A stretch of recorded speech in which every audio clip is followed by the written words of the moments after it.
মই তেখেতক 2 minute 46 second কোৱাৰ পিছত মই তেওঁক হস্তক্ষেপ কৰিছোঁ। তাৰপিছত তেখেতে ডেস্কত উঠি পেলাই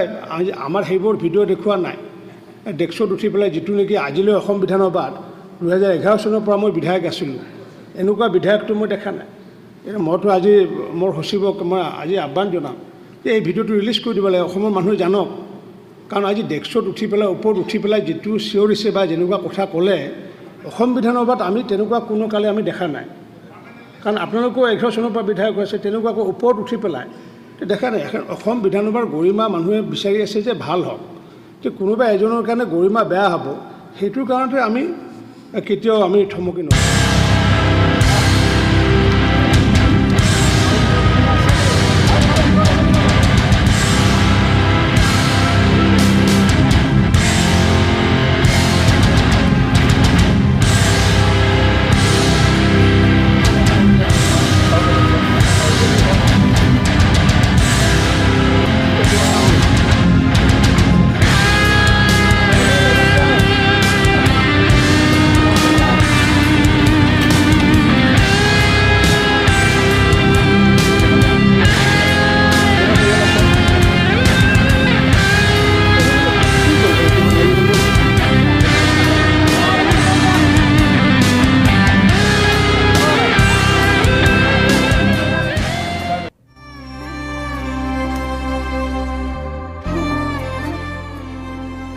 ইয়াত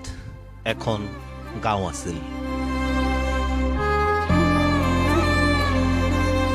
পূবে ভঁৰাল, পশ্চিমে কৰাল, উত্তৰে চৰু, দক্ষিণে গৰু,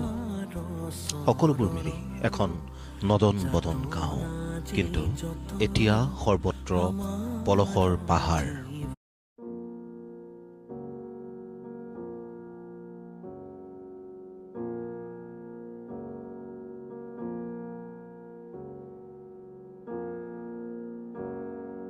মই ঘৰলৈ যাম দৰকাৰ হ'লে। মই অকল বিধানসভাত টেবুলত উঠা মানুহ নহয়, মই হিমন্ত বিশ্ব শৰ্মাৰ ঘৰৰ টেবুলত উঠি দিম যে নাই দিব লাগিব। মোৰ মানুহৰ অৱস্থা বেয়া হৈছে, মোৰ মানুহে খাবলৈ পোৱা নাই, মোৰ মানুহৰ প্ৰত্যেকজন মানুহৰ গাত এতিয়া খজুৱতি, হয়নে নহয়? চব বুঢ়া বুঢ়ী মানুহবিলাক চব বেমাৰী হৈ হস্পিটেলাইজ, ছাগলী গৰু মৰি শেষ হ'লনে নাই? যিকেইটা আছে তাৰো খাবলৈ একো নাই এতিয়া, হয়নে নহয়? আৰু ল'ৰা ছোৱালীৰ কিতাপ পত্ৰ শেষ, দুখীয়া মানুহৰে হাজিৰা কৰি কৰি ঘৰ এটা বনাইছিলে, সেই ঘৰটো শেষ। ঘৰৰ ভিতৰত যদি এটা টিভি লৈছিলে সেইটোও শেষ, ফ্ৰিজ এটা যদি লৈছিলে সেইটোও শেষ, চব শেষ। গতিকে 10 লাখ টকা যদি নিদিয়ে মই হিমন্ত বিশ্ব শৰ্মাকো শান্তিত থাকিব নিদিওঁ। আৰু মই এটা কথা কৈছোঁ যে যিবিলাক মানুহৰ লোন আছে, বিশেষকৈ মটৰ চাইকেলৰ EMI, গাড়ীৰ EMI আৰু বেংকৰ লোন, সেই বেংকৰ লোনবিলাক যাতে অহা 6 মাহ বা এবছৰলৈ যাতে মাফ কৰি দিয়ে, হয়নে? পাৰিলে গোটেইটোৱে মাফ কৰি দিয়ক, নোৱাৰিলে অন্ততঃ 6 মাহলৈ ৰখাই দিয়ক। আৰু তাৰ ওপৰত কিন্তু কৰ লগাব নোৱাৰিব, লগাব নোৱাৰিব, সুদ লগাব নোৱাৰিব। তো এইটো মই মুখ্যমন্ত্ৰীৰ ওচৰত কৰজোৰে হাতযোৰ কৰি তেখেতৰ ওচৰত অনুৰোধ কৰিছোঁ। আৰু ইঞ্চুৰেঞ্চ কোম্পানীবিলাকক কৈ দিয়ক যে প্ৰত্যেকখন দোকানে যাতে ইঞ্চুৰেঞ্চৰ পূৰা পইচা যাতে পায়, যাৰ যাৰ ইঞ্চুৰেঞ্চ আছে, হয়নে নহয়? বস্তু গাড়ী সোমাই গ'ল, গোটেই দোকানখনৰ 1 কোটি টকা লোকচান, দোকান এতিয়া চুইচাইড কৰিলে হ'ব এতিয়া, হয়নে নহয়? গোটেই লোন চোন লৈ মানুহটোৱে যেনে তেনে দোকানখন চলাই আছে, হয়নে নহয়? তো এতিয়া যদি চৰকাৰে অলপ সহায় নকৰে আমি মানুহবোৰ মৰি যাম। সেইকাৰণে মই আটাইকে এই কথাখিনি ক'লোঁ। মই ঠিকে কৈ আছোঁ নে কথাকেইটা? আপোনালোক দৰকাৰ হ'লে মোৰ লগত গুৱাহাটীলৈ ওলাব। আপুনি এই সময়ত কিমানখিনি কষ্ট কৰিছে, আচলতে এজন বিধায়ক হিচাপে নহয়, সকলোৰে মাজৰে এজন হৈ পেলাই আপুনি এবুকু পানীলৈকে কষ্ট কৰিছে। কিন্তু আমি আপোনাক এটা কথা অনুৰোধ কৰিছোঁ, লগতে আপোনাৰ পৰা এটা সুবিধা মানে বিচাৰিছোঁ। এনেকুৱা কিছুমান ঠাই আছে যি ঠাইক প্ৰশাসনে চিনি নাপায়, বা বিশেষকৈ ধৰক আপুনিও সেই স্থানসমূহ হয়তো চিনি নাপাবও পাৰে, স্বাভাৱিক কথা, একো ডাঙৰ কথা নহয়। কিন্তু আমি সেই জেগাবোৰ চিনি পাওঁ, যিবোৰ ঠাইত আজিলৈকে 4-5 দিনে মানুহে পানী এটোপালো খাবলৈ নাই পোৱা। কিন্তু সেই ঠাইবোৰ অতিশয় দুৰ্গম আৰু বৰ্তমান অৱস্থাটো একেবাৰে বেয়া। গতিকে আমাক কেইখনমান নাৱৰ প্ৰয়োজন। মই আজি গধূলিৰ পৰা মই সাংবাদিকসকলৰ হাতত 4খন কাঠৰ নাও, মই 15খনমান নাও দিচাংমুখৰ পৰা আনি কামত লগাই আছোঁ। আপোনালোকৰ হাতত 4খন কাঠৰ নাও য'ত য'ত লাগে মোক কৈ দিব, সেই ঠাইত আমি গাড়ীৰে নি নমাই দিম, লগত নাৱৰীয়া থাকিব। সেইটো নাওখিনি দি দিম, 1 নম্বৰ কথা। 2 নম্বৰ তাৰ কাৰণে লগত যদি আপোনালোকক পানী আৰু ৰেচন লাগে সেইখিনিও দি দিম যদি মহিলাৰ কাৰণে চেনিটেৰী পেড লাগে মই চেনিটেৰী পেড অলপ আজি হোলচেলক কৈছোঁ আজি ৰাতিৰ ভিতৰত দিম বুলি কৈছে ঔষধ যি লাগে আপোনালোকে মোক কৈ দিব চব দি দিম আপোনালোকৰ হাতত দি দিম য'ত সঁচাকৈ ঢুকি পোৱাগৈ নাই আপোনালোকে সাংবাদিকসকলে সাংবাদিকতা কৰিবলৈ যাওঁতে যদি অকণমান সহায় কৰি থৈ আহে সেইটো আৰু বেছি ভাল হ'ব সাংবাদিকো মানুহ গতিকে আপোনালোকে ইমান ধুনীয়া এটা মানৱতাৰ আঁচনি লোৱাৰ যিমান মানে ৰেচন পাতি চাউল আপোনাৰ দালি যিমান পানী লাগে মই সেইখিনি আপোনালোকক দৰৱ পাতি চেনিটেৰী পেড চববিলাক মই দিম হয় মই গাখীৰ আৰু চেৰেলেক যি দিব পাৰোঁ আপোনালোকৰ হাতত দি পঠিয়াম মানে চৰকাৰৰ পৰা পশুধন উলিয়াবলৈ চেষ্টা কৰি আছোঁ পশুৰ কাৰণে খাদ্য কিন্তু এতিয়ালৈকে দিয়া নাই ক'তো মই আজি চিফ মিনিষ্টাৰক এতিয়া ফোন কৰি ক'ম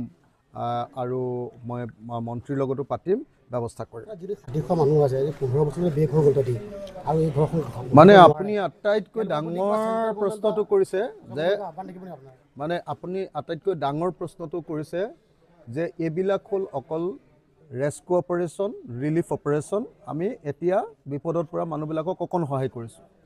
কিন্তু এটা পৰিয়ালৰ গোটেই জীৱনটো ধ্বংস হৈ গ'ল জীৱনটো যোৱা 100 বছৰত গোটেই 4টা প্ৰজন্মই কৰা যিটো উপাৰ্জন সেই উপাৰ্জনটো এদিনত শেষ হৈ গ'ল এদিনত গোটেই ধ্বংস হৈ গ'ল গোটেই ঘৰখন গতিকে এতিয়া চৰকাৰী নিয়ম মতে 6,000 12,000 20,000 এনেকৈ ক্ষতিপূৰণ দিয়ে ইয়াত 6,000 10,000 ক্ষতিপূৰণ দি একো লাভ নহ'ব সেইকাৰণে মই অসমৰ মুখ্যমন্ত্ৰীক বাৰম্বাৰ কৈ আছোঁ যে এইবাৰ NDRFৰ ৰুল বদলাই হ'লেও এইবাৰ ৰিলিফ মেটেৰিয়েলৰ ৰুল বদলাই হ'লেও সম্পূৰ্ণৰূপে এইবাৰ প্ৰত্যেকটো পৰিয়ালক আমাৰ শিৱসাগৰৰ উজনি অসমৰ খিলঞ্জীয়া মানুহ একজনো সন্দেহযুক্ত মানুহ নাই 100% খিলঞ্জীয়া আৰু অসমৰ আটাইতকৈ ধনী আৰু মধ্যবিত্ত শ্ৰেণীৰ মানুহখিনি ইয়াত আছে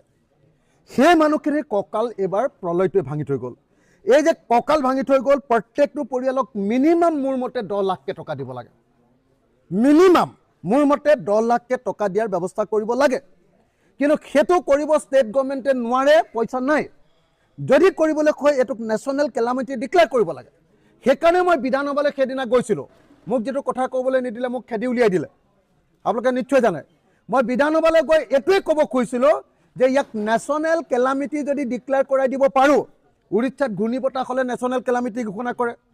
কেৰেলাত এনেকুৱা ধৰণৰ ঢৌ আহিলে মানে আপোনাৰ নেশ্যনেল কেলামিটি ঘোষণা কৰে উত্তৰাখণ্ডত যেতিয়া পাহাৰ খহি আহে নেশ্যনেল কেলামিটি ডিক্লেয়াৰ কৰে তেতিয়া চেণ্ট্ৰেল গভৰ্ণমেণ্টৰ পৰা আৰু বিভিন্ন আন্তঃৰাষ্ট্ৰীয় সংস্থাৰ পৰা পইচা আহে সেই কামটো কৰিব পাৰিলে আমি অন্ততঃ মই ভাবোঁ যে যিবিলাক লাগিলে 2টা কেটেগৰী কৰি লওক আটাইতকৈ বেছিকৈ ক্ষতিগ্ৰস্ত হোৱাবিলাকক 10 লাখ টকা তাতকৈ অলপ কম ক্ষতিগ্ৰস্ত হোৱাবিলাকক 5 লাখ টকা এনেকৈ যদি সহায় কৰি দিব পাৰিলোহেঁতেন অন্ততঃ পক্ষে মানুহবিলাকে সাময়িকভাৱে হ'লেও সকাহ পালেহেঁতেন ৰক্ষা পালেহেঁতেন গতিকে মই অসমৰ মুখ্যমন্ত্ৰীক বাকী কথাবিলাক কোৱাটো বাদেই দিলোঁ মই অসমৰ মুখ্যমন্ত্ৰীক একদম স্পষ্টকৈ আজি শিৱসাগৰৰ মোৰ এই সাহায্য শিবিৰৰ পৰা মই আপোনাক অনুৰোধ কৰি আছোঁ যে মুখ্যমন্ত্ৰী ডাঙৰীয়া অসম চৰকাৰে চেণ্ট্ৰেল গভৰ্ণমেণ্টৰ লগত কথা পাতি ইয়াক নেশ্যনেল কেলামিটি ডিক্লেয়াৰ কৰাব পাৰিব লাগিব পৰম্পৰাগতভাৱে চেণ্ট্ৰেল গভৰ্ণমেণ্টৰ অফিচাৰ কেইজনমান আহি কিমান ক্ষতি হ'ল বুলি যিটো ৰিপৰ্ট দিয়ে সেইটো ৰিপৰ্টৰ কথা মই কোৱা নাই আপুনি সেইটোহে কাম কৰাব কৈছে আচলতে যিটো কাম কৰাব লাগিব সেইটো হ'ল যে একদম পুৰা নেশ্যনেল কেলামিটি ডিক্লেয়াৰ কৰাব লাগিব তেতিয়া আন্তঃৰাষ্ট্ৰীয় পুঁজি আহিব তেতিয়া ভাৰতৰ পুঁজি আহিব আৰু তেতিয়াহে আচলতে আমি পৰিয়ালবিলাকক সহায় কৰিব পাৰিম মুখ্যমন্ত্ৰীয়ে বুজি উঠিব লাগিব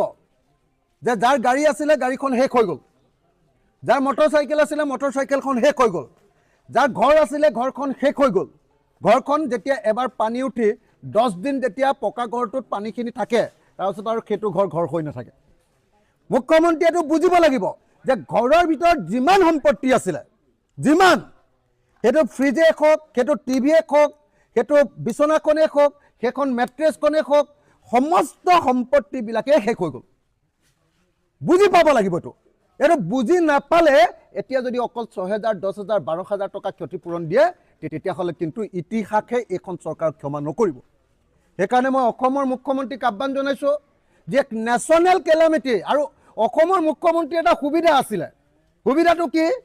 তেওঁ এতিয়া এনেকুৱা এজন মুখ্যমন্ত্ৰী যাক চেণ্ট্ৰেল গভৰ্ণমেণ্টে ভালকৈ চিনি পায়। তেওঁ মোদীৰ লগতো চিনাকি আছে আৰু অমিত শ্বাহৰ তেওঁ বন্ধুৱেই প্ৰায় মোটামুটি। অমিত শ্বাহৰ একদম ওচৰ সম্পৰ্ক।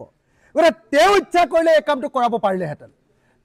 আন যিকোনো মুখ্যমন্ত্ৰীতকৈ তেওঁৰ কাৰণে সুবিধা আছিলে, কিন্তু এতিয়ালৈকে মুখ্যমন্ত্ৰীয়ে সেই হিচাপত কথাটো লোৱা নাই। সেই হিচাপত কথাটো নলৈ অকল চেণ্ট্ৰেলৰ টীম এটা বিচাৰিছে, যিটোৱে পিছত ক্ষতিপূৰণৰ কিবা এটা কথা কয়, বোলে ইমান টকা দিম, 100 কোটি দিম, 200 কোটি টকা দিম, এনেকৈ কয়। এইটো 100 কোটি 200 কোটি টকাৰ কাৰবাৰ নহয়। প্ৰত্যেকটো পৰিয়ালক মিনিমাম 10 লাখ টকা যদি আমি দিব নোৱাৰোঁ, তেতিয়াহ'লে অসমীয়াৰ খিলঞ্জীয়াৰ আচল যিখিনি মানুহ, যাক 1931 চনতে কৈ গৈছিলে যে অসমীয়া খিলঞ্জীয়া বুলি ক'বলৈ লাষ্টতে শিৱসাগৰ জিলাখনে থাকিব, আৰু সেই শিৱসাগৰ জিলা অৰ্থাৎ অবিভক্ত শিৱসাগৰ জিলা, শিৱসাগৰ, চৰাইদেউ আৰু যোৰহাটত এইটো ঘটনা ঘটিছে। আৰু তাত যদি মানুহবিলাকক সহায় নকৰে, উজৰি এই মানুহবিলাকৰ সময়ত যদি আমাৰ মুখ্যমন্ত্ৰীয়ে যদি ইয়াক নেশ্যনেল কেলামিটি ডিক্লেয়াৰ কৰাব নোৱাৰে, ৰাষ্ট্ৰীয় দুৰ্যোগ ঘোষণা কৰাব নোৱাৰে, এনে পৰম্পৰাগত কথা কৈ ইয়াত আহি চেলফি উঠাই, ইয়াত আহি শিবিৰৰ মানুহৰ লগত কথা পাতি, শিবিৰৰ মানুহৰ লগত হাঁহি মাতি কথা পাতি অকল মাটিত বহি দিলে কাম নহ'ব। মই মুখ্যমন্ত্ৰীক একদম চিৰিয়াছলি কৈছোঁ, এইটো কথা বুজি উঠিব লাগিব। আৰু এটা মুখ্যমন্ত্ৰীক মোৰ ক'বলগীয়া আছে যে এতিয়ালৈকে বেমাৰীবিলাকৰ কাৰণে এতিয়ালৈকে গোটেই স্কিন ডিজিজ হৈছে, বেমাৰ হৈছে, জ্বৰ হৈছে, চিকিৎসা হোৱা নাই। পশুৰ কাৰণে এটা খাদ্য আৰু পশু চিকিৎসা একোৱেই হোৱা নাই। বাচ্চাবিলাকৰ কাৰণে যিটো চিলড্ৰেনৰ কাৰণে আমাৰ যিটো বেবী ফুড দিব লাগে, একো বেবী ফুড দিব পৰা নাই। গতিকে বেবী ফুড দিবৰ কাৰণে, তাৰপিছত ফ'ডাৰ দিবৰ কাৰণে, মানে আমাৰ পশু পক্ষীবিলাকক খাদ্যটো দিবৰ কাৰণে, আৰু তৃতীয় বস্তুটো হ'ল যে চিকিৎসা শিবিৰ কৰিবৰ কাৰণেও মই মুখ্যমন্ত্ৰীক দাবী উত্থাপন কৰিছোঁ।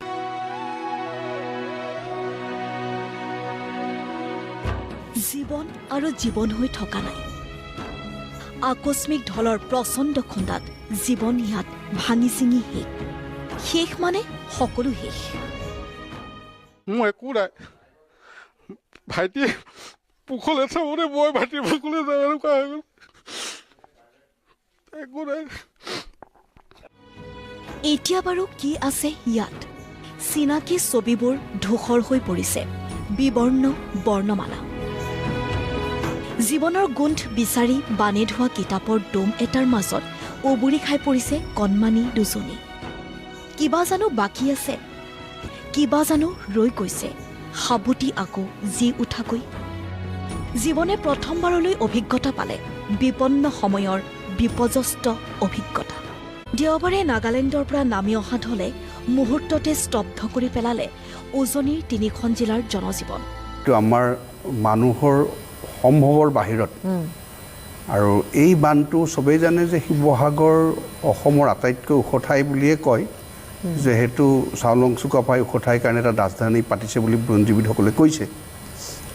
সেনেকুৱা ঠাইত বানপানী হোৱাটো এনেই ফ্লাছফ্লাড হ'ব পাৰে, কিন্তু যিটো গতিত আহিছে, এতিয়া আপুনি এটা দেখুৱাইছে ভিজুৱেল, এটা ঘৰৰ মূধচলৈকে গৈছে, এই দেখিছে এইটো, এটা ঘৰৰ মূধচলৈ কিমান 10 ফুট হ'ব পাৰে। এতিয়া 10 ফুট উচ্চতাত পানী আহিলে এইটো মানে হিউমেনলি পচিবল নহয়। আমাৰ যিগৰাকী সাংবাদিকে লাইভ দি আছিলে, তেখেতৰ ঘৰৰ একদম ওপৰলৈ গৈছে। সেই 10 ফুট জেনেৰেলি ধৰক এনেকৈ সম্ভৱ নহয়। এতিয়া তথাপি এতিয়া হয়তো হয় মানুহে চৰকাৰক এইটো অলপ দোষাৰোপ কৰিব, কাৰণ কিয় ভাবিছে যে আমি কিয় আগতীয়া ব্যৱস্থা, এই কথাটো আহিছে। কাৰণ এইটো আগতীয়া ব্যৱস্থা এইকাৰণে ল'ব পৰা নাই যে তাত আগতে কেতিয়াও হোৱা নাই। এতিয়া ধেমাজিত হয়, ধুবুৰীত হয়, এই ধৰণৰ কিছুমান আইডেণ্টিফাই কৰা প্লেচ আছে, আৰু সেইবোৰত আমাৰ যি ৰাজ্যিক আমাৰ বিপদ ব্যৱস্থাপনাৰ যিবিলাক আছে, অৰ্থাৎ ডিজাষ্টাৰ মেনেজমেণ্টৰ আমাৰ যিবিলাক তাত এনডিএফৰ আমাৰ সৈনিক আছে বা মানুহ আছে, তেওঁলোকে ৰেডি হৈ থাকে ডিষ্ট্ৰিক্ট ৱাইজত। কিন্তু শিৱসাগৰৰ ক্ষেত্ৰতো নোহোৱা নহয়, কিন্তু তেনেকুৱা ইমান সজাগ হৈ থকা নাছিল। আৰু যিটো নাগালেণ্ডৰ পৰা ডাৱৰ বিস্ফোৰণা অহা বুলি কৈছে, আৰু সেইটো মানে পৰিমাণটো বহুত, এনেই বিস্ফোৰণ হৈ থাকে কেতিয়াবা, আমিও দেখোঁ কোনোবা ঠাইত হ'লে। এইটো মানে আমাৰ আমাৰ জীৱনত মোৰ জীৱনত বুলি কৈছোঁ যে ময়ো শুনা নাই এনেকুৱা ইমান ডাৱৰ বিস্ফোৰণত যে ইমান তীব্ৰ গতিত পানী 10 ফুট ওখলৈকে যে এটা ঢৌ এটা আহিব পাৰে আৰু এইটোত সম্ভৱ নহয় এতিয়া হৈছে উদ্ধাৰ কাৰ্যটো এতিয়া গভৰ্ণমেণ্ট হিচাপে গভৰ্ণমেণ্টৰ প্ৰথম ষ্টেপটো হ'ল মানুহখিনি যিখিনি দুৰ্গত হৈছে উদ্ধাৰ কৰা আৰু উদ্ধাৰ কৰাৰ পিছত তেওঁলোকৰ যিখিনি ন্যূনতম দিব পাৰি যেনেকৈ নহওক যি ব্যৱস্থাৰে নহওক সেইখিনি চৰকাৰে ব্যৱস্থা কৰিছে কিন্তু এটা কথা আমাৰ মুখ্যমন্ত্ৰীয়েও কৈছে এইটো আমিও ক'ব লাগিব যে কিছুমান এৰিয়া ইনএচেচিবল যে এখন গাঁৱৰ মানুহে জানে যে সেইখন অমুকাহাটৰ গাঁও অমুকাহাটৰ দুৰ্গত হৈছে কিন্তু তেওঁ যাব নোৱাৰে তেওঁ ক'ব পাৰে আৰু এইটো কৈছে যে এজন আমাৰ বক্তাই ক'লে যে চৰকাৰে এই ক্ষেত্ৰত যিকোনো কৰিলে কৰিব পাৰে কিয় নোৱাৰে বুলি কৈছোঁ কৰাৰ চেষ্টাটো আছে এই যিবোৰ ৰাবাৰৰ নাম আছে এইবোৰে ঢৌৰ মানে অভতাগৰত যাব নোৱাৰে বিপৰীতমুখী নোৱাৰে ইয়াত কোনো তেনেকুৱা মেচিনাৰী হেৰি নাই কিন্তু ই উদ্ধাৰ কাৰ্যত সহায় কৰে কিন্তু ইটোলৈ যাব নোৱাৰে এটা বেষ্ট উপায় চৰকাৰে কৰিছে যে হেলিকপ্টাৰেৰে ক'ৰবাত খাদ্য সামগ্ৰী দিব পাৰে নেকি হেলিকপ্টাৰে কাৰোবাক ৰেস্কিউ কৰিব পাৰে তাতো কৈছে যে আমি লোকেশ্যন হেলিকপ্টাৰ লেণ্ডিঙৰ কাৰণে বা কোন ঠাইত মানুহজন আছে সেইটো লোকেট কৰিবলৈ অসুবিধা হৈছে চেষ্টাটো অব্যাহত আছে আৰু যেহেতু তাত নেটৱৰ্ক নাই মোটামুটি এইটো অলপ কানেকশ্যনটো হেৰি হৈছে কিবা কিবি হৈছে এইফালৰ পৰা যিটো যোগাযোগ কৰিব পৰা বা কাৰেণ্ট নাই কেনেকৈ মোবাইল আছে তাৰ মোবাইলো গৈছে মানুহটোৱে যেতিয়া নাথাকিব মোবাইলটো কোনে নিজৰ জীৱনটো বেছি মানে হেৰি হ'ব তেতিয়া মোবাইলটোৰ কথা বহুতে নাভাবে তো এই ক্ষেত্ৰতো আমি যিবিলাকে এতিয়া টিভিত ভিজুৱেল আহিছে আপুনি চাব তাত পানীটো ৰেচেছ হৈছে এটা বৈ আছে কিন্তু আমাৰ সাংবাদিকসকলেও দেখাব পৰা নাই যে এইখিনি মানুহ এতিয়াও অহা নাই কাৰণ তেওঁ যাব পৰা নাই সেইটোৱে মুখ্যমন্ত্ৰীয়ে কৈছে যে আমি 30% মান এৰিয়াত আমি আমাৰ ইনএচেচিবল কাৰণে আমি পৰা নাই কিন্তু ইটো নহয় যে চৰকাৰে তেওঁলোকক সহায় কৰাৰ উদ্ধাৰ কৰাৰ বা সাহায্য দিয়াৰ ব্যৱস্থাটো কৰা নাই আৰু সেইটোৱে কৈছোঁ যে এতিয়া এটা কথা হৈছে যে ইয়াৰ পিছৰ পৰিৱৰ্তিত আৰু ভয়াৱহ হ'ব আজি যিখিনি মানুহে প্ৰাণ হেৰুৱালে যিখিনি ক্ষতিগ্ৰস্ত হ'ল সেইখিনি আমি এতিয়া কেনেকৈ কম্পেনচেট কৰিব পাৰোঁ আৰু বানপানী হৈ যোৱাৰ পিছত আপোনালোকে যে বিভিন্ন বেমাৰ আজাৰ বিভিন্ন প্ৰদূষণে দেখা দিয়ে সেইটো মেজাৰটোত কেনেকৈ আৰু আমাৰ ক্ষতি নহয় এই যে যিসকলে ক্ষতিগ্ৰস্ত হ'ল সেইটো বাৰু চৰকাৰে যিমান পাৰে চৰকাৰৰ ফালৰ পৰা সুবিধা সেইটো দিব ক্ষতি সম্পূৰ্ণ নোৱাৰিলেও যিমান পাৰে ক্ষতিগ্ৰস্তখিনি তেওঁলোকে পূৰণ কৰিব কিন্তু মানুহৰ যে পৰৱৰ্তী সময়ত যিটো বেমাৰ আজাৰ বা পৰিৱেশ এইখিনিৰ কাৰণে আমি এটা কথা কিন্তু পানীৰ কথাটো কৈছে যে আমিও আজি হাইকোৰ্টৰ পৰা কালি 5 লাখ টকাৰ সামগ্ৰী লৈ যাম আমি কিন্তু পানী আৰু কাপোৰত গুৰুত্ব দিছোঁ আমি পুৰণা কাপোৰ নিম বুলি ভবা নাই তেওঁলোকে কেতিয়াবা ভাবিব যে আমাক কেতিয়াবা হেৰি হৈছে আমি নতুন কাপোৰ যিসকল টেম্পৰাৰী পিন্ধিব পাৰে ধৰক চুইদাৰ এজল পাঞ্জাবী কুৰ্তা এটা হাফ পেণ্ট এটা আৰু পানীৰ বটল গুৱাহাটীৰ পৰা কালি আমি এখন গাড়ীত লৈ যাম বুলি প্লেনিং কৰিছোঁ তাত কৈছে যে পানীটো ইভেন যোৰহাটৰ পৰাও অসুবিধা হৈছে নিবৰ কাৰণ তাত ফেক্টৰী সেই আৰু এতিয়া দেখিছে ইয়াত কোনে ক'ৰ পৰা পানী খাব কওকচোন এনেকৈ পানী বৈ থাকিলে গতিকে আমি এটা পৰ্টেবল খাব পৰা পানী আমি যোগান দিয়াটো মানুহে এদিন নাখালেও থাকিব পাৰে কিন্তু পানী নাখালে মানুহৰ ডিহাইড্ৰেশ্যন হৈ মৃত্যুমুখত হ'ব পাৰে গতিকে মই ভাবোঁ যিখিনি ন্যূনতম ইমিডিয়েট সামগ্ৰী চিৰা হওক বিস্কুট হওক লভ হওক যিখিনি ধৰক কুক কৰিব নালাগে সেইখিনি দিয়াৰ বাহিৰে পানীটো এচেঞ্চিয়েল বুলি ভাবিছোঁ এইখিনি কথাত আমিও চৰকাৰেও সেইখিনি ব্যৱস্থা লৈছে কিন্তু এইটো হয় আমি ইনএচেচিবল কাৰণে কেতিয়াবা কিছুমান কথাত আমিও পৰা আৰু তেওঁলোকৰ যিসকলে ইনএচেচিবল এৰিয়াত সোমায় তেওঁলোকক কমিউনিকেট কৰিব পাৰে যে আমি ইয়াত আছোঁ আমাক উদ্ধাৰ কৰক হয়তো তেওঁলোকে খুব কিবাকৈ হ'লেও তেওঁলোকৰ জীৱনটো হয়তো কোনো এটা ঘৰে হওক গছে হওক যিকোনো প্ৰকাৰে তেওঁলোকে আছে আমি আশা কৰোঁ তেওঁলোকে আৰু এদিন থাকক ইতিমধ্যে পানীটো আজি যথেষ্টখিনি কমিছে আমাৰ মুখ্যমন্ত্ৰী মহোদয়ে কোৱাৰ নিচিনা বা আমাৰ যিবিলাক ডিষ্ট্ৰিক্ট এডমিনিষ্ট্ৰেশ্যন মানুহে কৈছে যে এতিয়া যোৰহাট গোলাঘাটৰ ভয়াৱহতাটো কমিছে অকল সোণাৰী আৰু শিৱসাগৰ ডিষ্ট্ৰিক্টত এতিয়াও পানীৰ ঢৌটো বা পানী বৈ আছে কিন্তু মানুহৰ পানী এতিয়া এই আজি 21-20 ৰাতি বা 21-22 যিটো এইটো মানে পানীৰ যিটো প্ৰৱণতা সেইটো যথেষ্টখিনি কমিছে বুলি কৈছে আৰু আমাৰ চৰকাৰৰ এইটো সম্পূৰ্ণভাৱে আমি এইখিনি মানুহক যেনেকৈ উদ্ধাৰ কাৰ্য চলাই যেনেকৈ সহায় কৰিবলৈ পৰৱৰ্তী সময়ত যিখিনি কৰিব চৰকাৰে সম্পূৰ্ণৰূপে ব্যৱস্থা ল'ব আৰু লোৱাৰ প্ৰয়াসত আছে মাননীয় মুখ্যমন্ত্ৰী ডাঙৰীয়াই কয় যে তেখেতৰ নিচিনা পাৱাৰফুল মুখ্যমন্ত্ৰী নাইয়ে ভাৰতবৰ্ষত আজি মই তেখেতক অনুৰোধ জনাম আপোনাৰ পাৱাৰ শক্তি গোটেইখিনি আজি লগাই দিয়ক আজি উজনি অসমৰ এই যোৰহাট শিৱসাগৰ সোণাৰী নাজিৰা মানুহক উঠাই অনাৰ দায়িত্ব আপুনি লওক সম্পূৰ্ণ কেন্দ্ৰীয় চৰকাৰৰ যিখিনি আপোনাৰ পুলিচ মিলিটাৰী দিল্লীত সেই ষ্টুডেণ্টবিলাকক মাৰাৰ কাৰণে লগাইছে সেইবিলাকক আনি কমচে কম সোণাৰী নাজিৰাত লগাই দিয়ক সেই ৰাইজক উদ্ধাৰ কাৰ্যত তেতিয়া মানুহে ভাল পাব আপোনালোকৰ যিবিলাক কাম কাজ সেই কাম কাজে দেখুৱাই দিছে যে ৰাইজৰ পক্ষত আপোনালোকে নাই ৰাইজক সহায় কৰাৰ ক্ষেত্ৰত আপোনালোকে পিছুৱাই গৈছে আপোনালোকে বিফল হৈছে কাৰণ বানপানীৰ ক্ষেত্ৰত আজি গুৱাহাটীখন আপুনি চাওক আজি যে নাজিৰা শিৱসাগৰ এইটো হঠাৎ হোৱা বানপানী বাৰু আমি চৰকাৰখনক মাফ কৰি দিলোঁ বা আমি এৰি দিলোঁ কিন্তু গুৱাহাটীখনতো সদায় হৈ আছে এইখনৰ কি দায়িত্ব লৈছে চৰকাৰখনে একো দায়িত্ব লোৱা নাই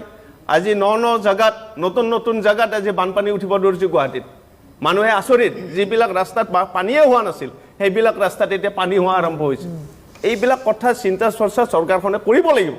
চৰকাৰখনে অকল ভোটৰ কাৰণে নিৰ্বাচনৰ কাৰণে যদি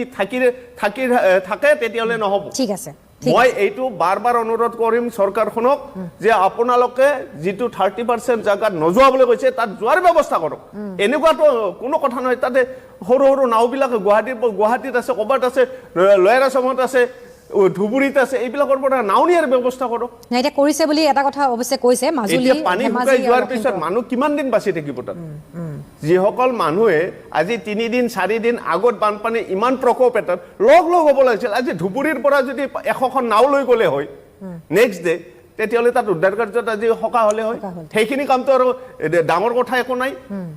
কিমান ট্ৰাক আছে 100খন ট্ৰাক লগাই দিলে একে ৰাতি পাব 12 ঘণ্টা 14 ঘণ্টা 15 ঘণ্টা ৰাস্তা ঠিক আছে এইখিনি কাম টেকনিকেল পাৰ্টটো হৈছে আপুনি নক'ব যে আমাৰ কিবা খোৱাৰ অভাৱ হৈছে কিবা হেৰিৰ অভাৱ হৈছে আমি যিখিনি মানে নেচাৰেল কেলামিটি প্ৰতিহত কৰিব পৰা নাই সেইটোৰ বাহিৰে আপুনি নক'ব আপুনি এইটো যে কথা ক'লে গোটেইখিনি অভাৱ হৈছে দাদা গোটেইখিনি খোৱাৰ অভাৱৰ পৰা লৈ উদ্ধাৰ কাৰ্যলৈকে গোটেইখিনি বিফল এই কথাটো সেইকাৰণে কৈছো যে আপোনালোকে চিন্তা চৰ্চা কৰিব লাগিছিল অকণমান নহয় কথা মই আপোনাৰ ওচৰলৈকে আহিবলৈ অকণমান চিন্তা চৰ্চা কৰিব লাগিছিল এটা ক্লেৰিফিকেশ্যন দিব কৈছে চৰকাৰৰ ফালৰ পৰা কিবা অভাৱ হৈছে বুলি কোৱা নাই কিন্তু ইনএচেচিবল ইমান মানে অসুবিধা মানে মোদীৰ আগত বানপানীৰ সময়ত এবাৰ মোদীৰ লগত বানপানী কি সম্পৰ্ক আছে ইয়াত ভোট খুজিব কাৰণে দেখাতে আহিব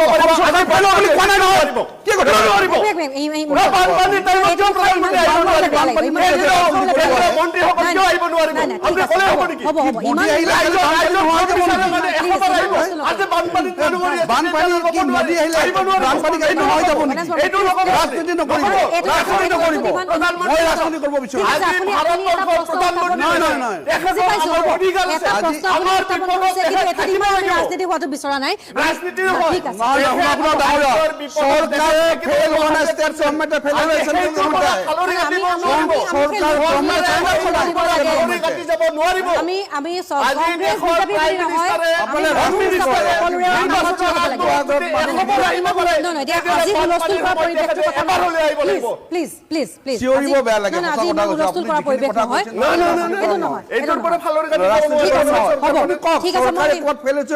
কিন্তু ৰাজনীতিকৰণ কেন্দ্ৰীয় চৰকাৰে কিয় আমি প্ৰাপ্যখিনি কিয় দিব পৰা নাই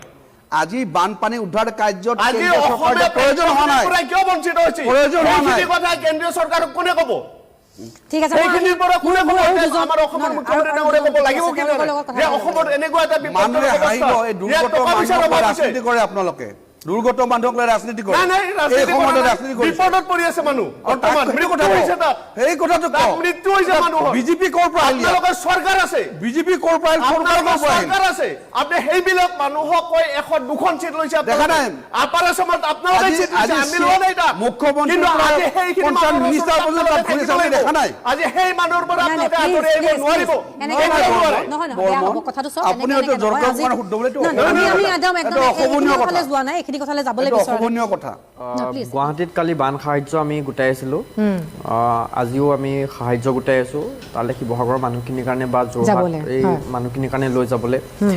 কালি আজি কণ্ডিশ্যনটো এনেকুৱা হৈছে যে গুৱাহাটীত আমি কালি বান মানে সাহায্য গোটাবলৈ গৈ আকৌ গুৱাহাটীৰ বানপানীৰ কাৰণে আমি সাহায্য গোটাবলৈ আকৌ ঘূৰি আহিবলগীয়া হৈছে এতিয়া অসমৰ পৰিৱেশটো তেনেকুৱা এটা হৈছে এতিয়া কথাটো হ'ল যে কি মানে সময়টো আচলতে এনেকুৱা এটা সময় যিটো সময়ত আচলতে কিছুমান কথা ক'বলৈ মন নাযায় কিন্তু আজি যদি এই কথাখিনি নকওঁ তেতিয়াহ'লে আমি কেতিয়া ক'ম শ্যামলী বা আজি শিৱসাগৰ 2 নং বেতবাৰীত এগৰাকী মহিলাই পানী খাবলৈ নাপাই মৃত্যু হৈছে এনেকুৱা বহুত মানুহ আছে যি NDRF SDRFক আচলতে ফোন কৰি কৰি তেওঁলোকে পোৱা নাই আৰু তেওঁলোকে ঘৰৰ ওপৰত 2 দিন 3 দিন অনাহাৰে অনিদ্ৰাৰে থাকিবলগীয়া হৈছে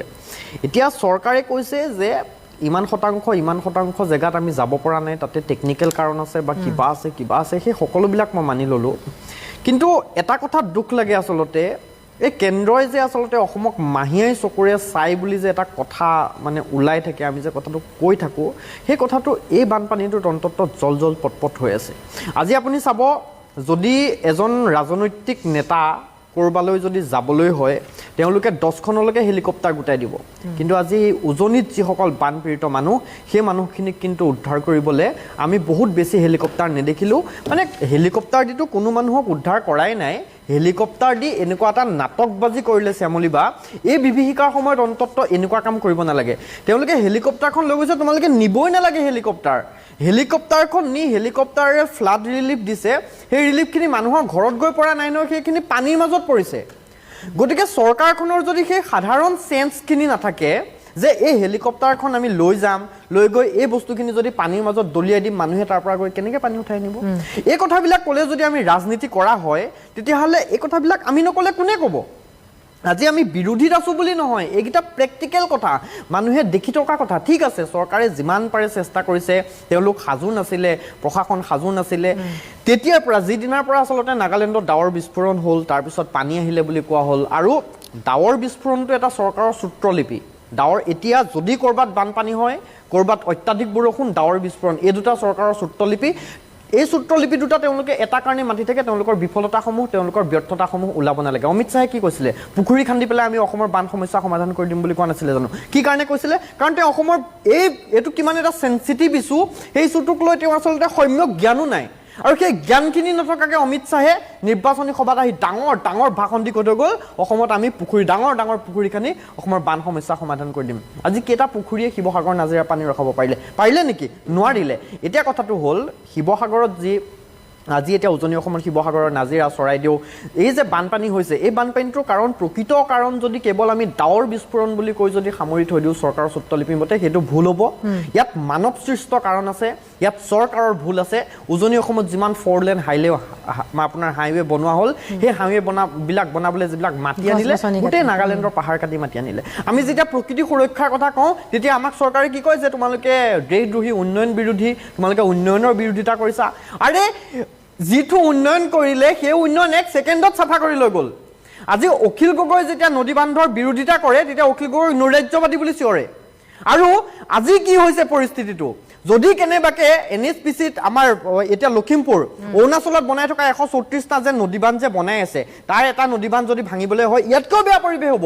এই কথাবিলাকতো আমি আগৰ পৰাই চিঞৰি আছো যে 2 বছৰ 5 বছৰ আগৰ পৰাই যে চিঞৰি আছো অৰুণাচল এবাৰ এনেও শেষ হৈছে আমি যে চিঞৰি থাকিলে আমাক যে কৈ দিয়ে যে তোমালোক নৈৰাজ্যবাদী তোমালোক দেশদ্ৰোহী তোমালোক ৰাষ্ট্ৰদ্ৰোহী তোমালোক উন্নয়ন বিৰোধী আমাক যে কথা ক'বলৈ যে নিদিয়ে এতিয়া কি হৈছে গতিকে এইবিলাক যে চৰকাৰৰ ব্যৰ্থতা তেওঁলোকেতো ব্যৰ্থতাখিনি স্বীকাৰ কৰা নাই আজিওতো তেওঁলোকে উফাইদাং মাৰি আছে মানে চাব শ্যামলীবা এই সময়খিনিত এই সিচুৱেশ্যনটোত সেইদিনা মই এটা দৃশ্য দেখিলো সুশান্ত বৰগোহাঁই যিজন আপোনাৰ জলসম্পদ মন্ত্ৰী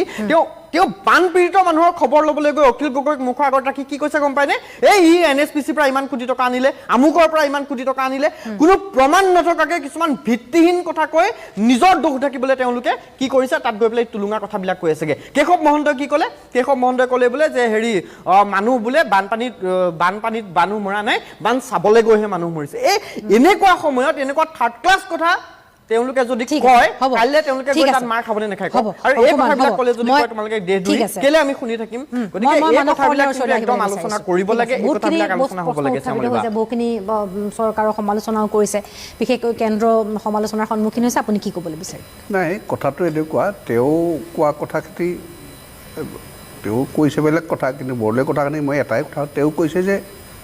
পানীত পৰিছে খাদ্য দি তেওঁ নিজেই কৈছে সেইটোতো কণ্ট্ৰাডিকশ্যন হৈছে সেইকাৰণেতো দিব পৰা নাই তাত দিবলৈ ক'ত দিম মানে তাত ঠাইটো লোকেট কৰিব পৰা নাই সেইকাৰণে পানীত পৰিছে আপুনি ঠিকেই কৈছে হয় পানীত পৰিছে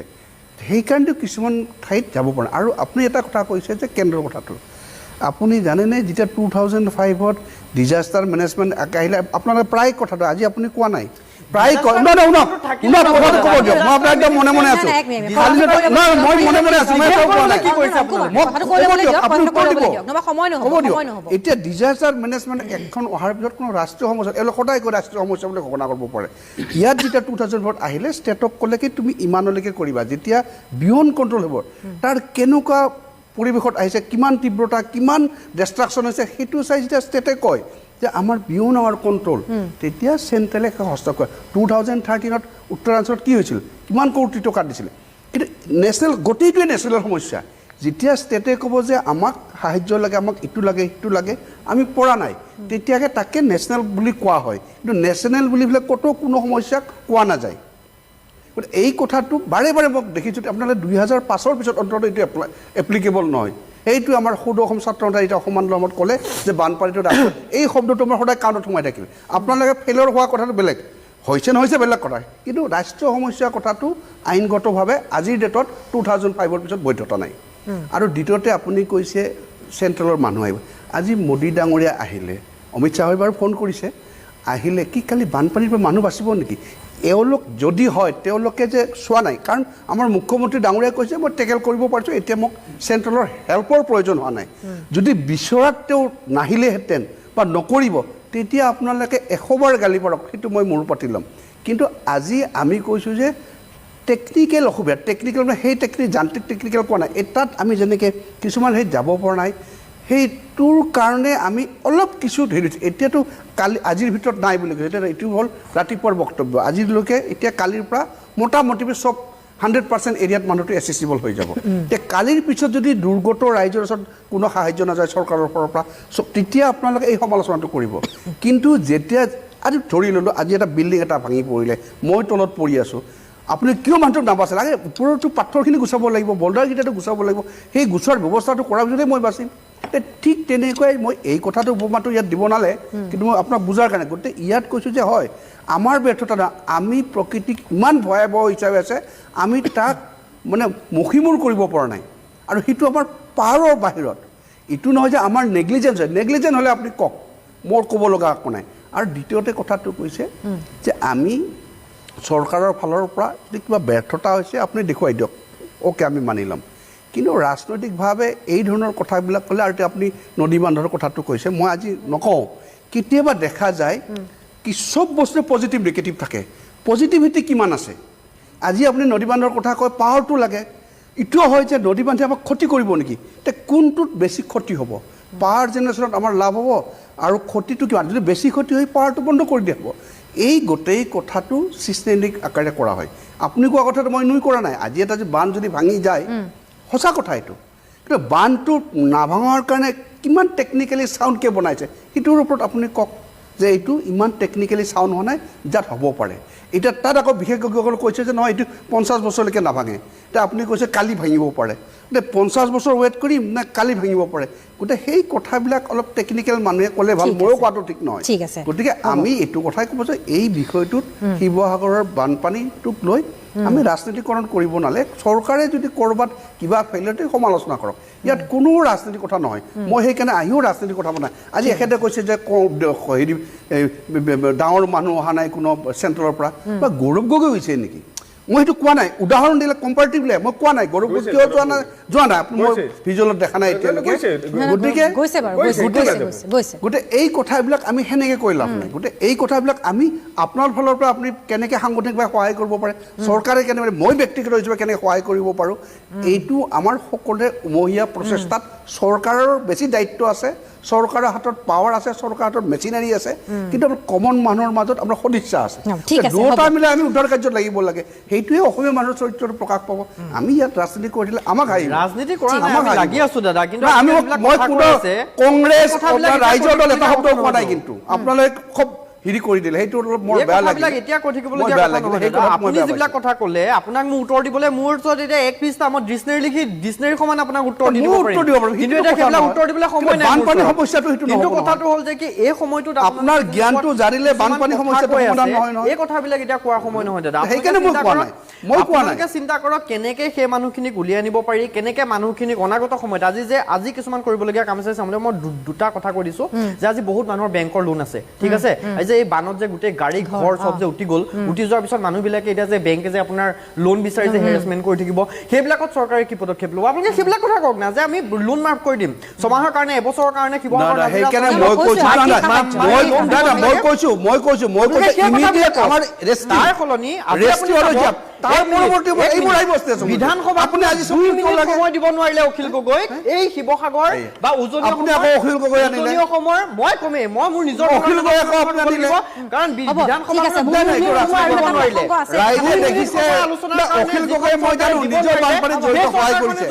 মই অখিল গগৈ অস্বীকাৰ কৰা নাই। অখিল গগৈয়ে শিৱসাগৰ বিধায়ক হিচাপে যিমানখিনি সহায় কৰিছে আমি এটা ধন্যবাদ দিছোঁ। অখিল গগৈ বিধানসভাৰ পৰা বাহিৰ কৰি দিলে, তাৰপিছত আপোনালোকে ঠিক আছে হ'ব অংকমান অসমৰ বাঘা বাঘা সাংবাদিক দিল্লী মুম্বাইত দপদপাই আছে, কিন্তু সেইবিলাক সাংবাদিকৰ দৃষ্টিত অসমৰ এই ছবিবিলাক গৌণ, এইবিলাক গুৰুত্বহীন। আজি হয়তো ভাৰতবৰ্ষৰ বিভিন্ন বেলেগ ৰাজ্যত হোৱা হ'লে সেনা বাহিনী নমাই কি পৰিৱেশৰ সূচনা কৰিলেহেঁতেন, তৎকালীনভাৱে উদ্ধাৰ অভিযান আৰু বেছি ক্ষিপ্ৰ কৰিলেহেঁতেন। কিন্তু আমাৰ তালৈ কেন্দ্ৰীয় প্ৰতিনিধি দল কাইলৈ আহিব। মানুহে অকল মুখেৰে যে কথা কয় তেনেকুৱা নহয়, এই ছবিবিলাকে বহুত কথা কৈছে, যিবিলাক কথা হয়তো আজি প্ৰত্যেকজন বিবেকবান মানুহক জোকাৰি গৈছে, হৃদয় চুই গৈছে, বাকহীন হৈছে, মানুহ বাকৰুদ্ধ হৈছে। যিবিলাক অসমৰ সুসন্তান এতিয়াও সেই দিল্লীৰ সংবাদ মাধ্যমৰ মুধাপোতা ব্যক্তি হৈ বহি আছে, তেওঁলোকৰ পৰিয়ালবিলাকক কৈছোঁ আপোনালোকৰ সেই সন্তানবিলাকক কওক, অন্ততঃ ৰাষ্ট্ৰীয় প্ৰেক্ষাপটত অসমৰ এই দুৰ্ভাগ্যজনক ছবিবিলাক দেখুওৱাৰ ব্যৱস্থা কৰক,